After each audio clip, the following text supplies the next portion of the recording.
Well, speaking of which, I have one final wrestling related question before we do, the man stuff.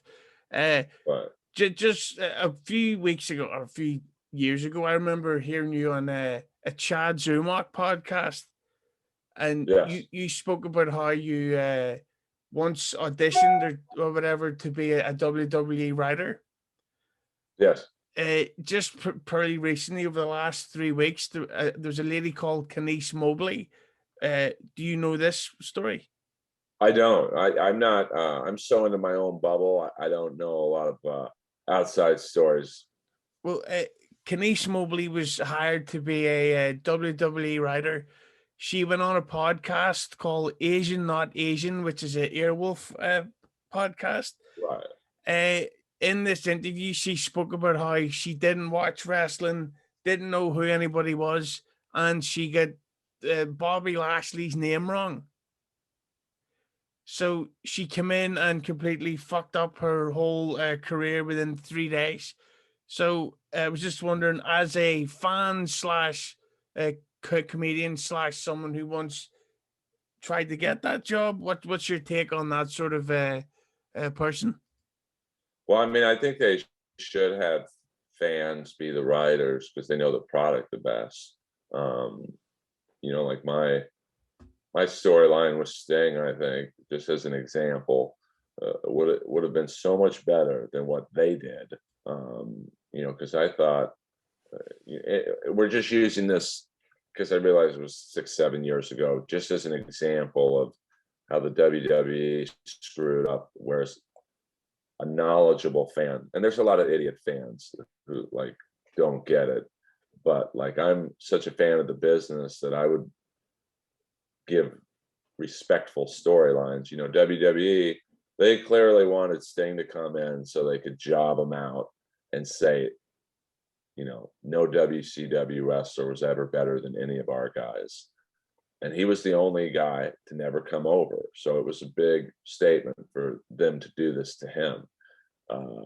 So, they have him lose to Triple H at WrestleMania, which made no sense at all because um, Triple H is so well established in that world that if he would have lost to Sting, it would have been so much better business because every kid in that arena and watching on TV would have been like, hey, who's that guy who just beat Triple H? We want his t-shirt. We want his mask, the outfit, the dolls.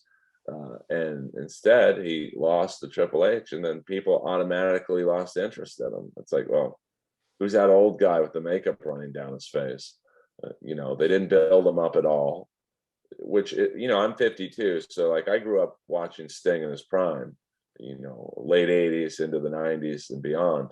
But most of the WWE crowd, they didn't know who he was. Like, which is crazy to say that, but like I don't think many people watched him in TNA for 13 years, and they weren't old enough to watch him in WCW in his prime. So they literally had virtually no clue as to who this guy is. So what they should have done is you have him debut and you have him against, say, a Dolph Ziggler type, someone who's popular and can take the bumps and do not all, but most of the hard work. I mean, let's be honest, Sting was 56 at the time. He probably, even though he's in great physical shape, he probably, 56 for a pro wrestler is like 100.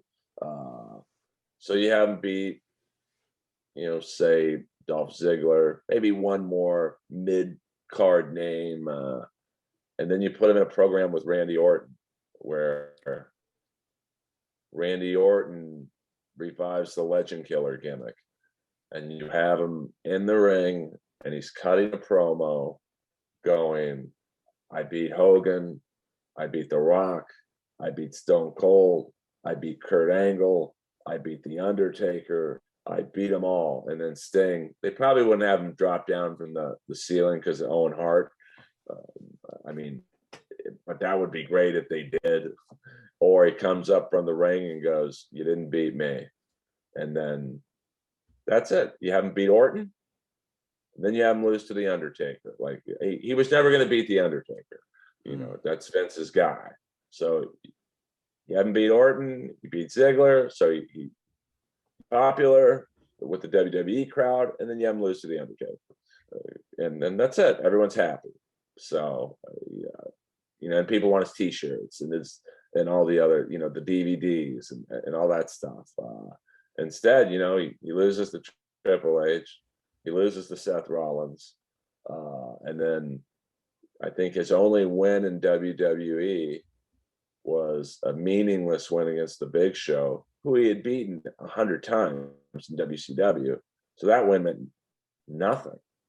So it just, they needed someone like me to go, this is how it should be done, and make sure that everyone knows it's about the money.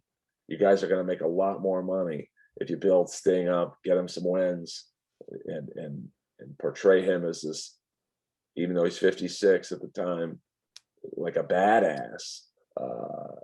Instead, you just ruined his character within one match. Like it was over. Like there's nothing they could have done to fix it. So that's where I think they need a fan who knows what they're doing. You know, because now it's just a bunch of yes people, the Triple H and Vince McMahon, and I'm sure Vince McMahon at this point is checked out. I mean, he's got, what is he, 70 or something? And so it's just like AEW. I don't know who their writers are, but the storylines are already better. Like because you're invested in the character. So you know, that's where I wish they would let some fans write. Yeah, I've heard that it was Goldberg and The Rock who fucked up the whole Sting thing, because WWE initially wanted Goldberg was going to make the save after Sting get jumped by DX. Sting was going to win, and then also The Rock wasn't confirmed for that. Was it Mania 31? I think it was 32. Well, he was the year after. The Rock and Rousey were supposed to wrestle Stephanie and fucking what's his name, Triple H. But the Rock's sudden appearance meant, okay, but we need Triple H to win so that they can set up this angle for later on in the show, and it's just all Well, it just also, if you remember, in that WrestleMania, like 20 minutes later, Triple H is already in another angle with Ronda Rousey, and he's in the suit looking great. He looked like he just got out of a beauty salon. So it's like, and then Sting didn't appear for the rest of that WrestleMania, making him look weak, and even the storyline, you know, in the Sting Triple H match, still to this day makes no sense that the NWO came down and saved the Sting when they were never aligned for one day. You know, the black and white. oh right. I'm not talking about the other offshoots. I'm talking Hogan, Hall, and Nash. The Wolfpack. So yeah, why? Yeah, I'm not counting the Wolfpack and all that crap. So why would three guys who battled Sting for literally 2 straight years all of a sudden save him? And then when DX, I almost said DMX, rest in peace. When DX came down to fight the NWO, it's like, well, wait a minute. Kevin Nash just inducted Shawn Michaels into the Hall of Fame like 24 hours ago. Now they're enemies. Like, I think real wrestling fans, obviously, we all know it's fake and are scripted. I don't like saying fake, but it's predetermined, the outcomes. But we still like a little bit of realism. Like, you know, like when I watched the movie Predator, and I don't mean the one with Harvey Weinstein, but the one with Schwarzenegger. I know there's not an actual alien in the jungle killing people, but I still like a storyline to be like, oh, okay, this could happen, you know? So I think that's what wrestling, like real wrestling fans want, like, you know, but they just, the storylines. I tried watching WWE last night. It was awful. Like, you know, it was just like, I don't care who wins. I don't care who loses. The promos are awful. Whereas in AEW, like that, the main bad guy, MJF, that guy's great. Like he brings you back to the Piper era where you really hate the guy. So and Jericho loses to him a fair amount of times because he realizes that's good for business. Like, because now everyone hates MJF because he's beating up on a popular character in Jericho.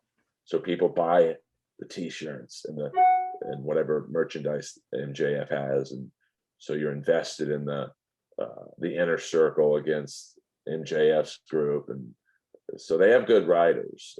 I have a feeling they, without knowing this for sure, have people who are fans, but maybe celebrity fans who are like, hey, let me help you write good ideas.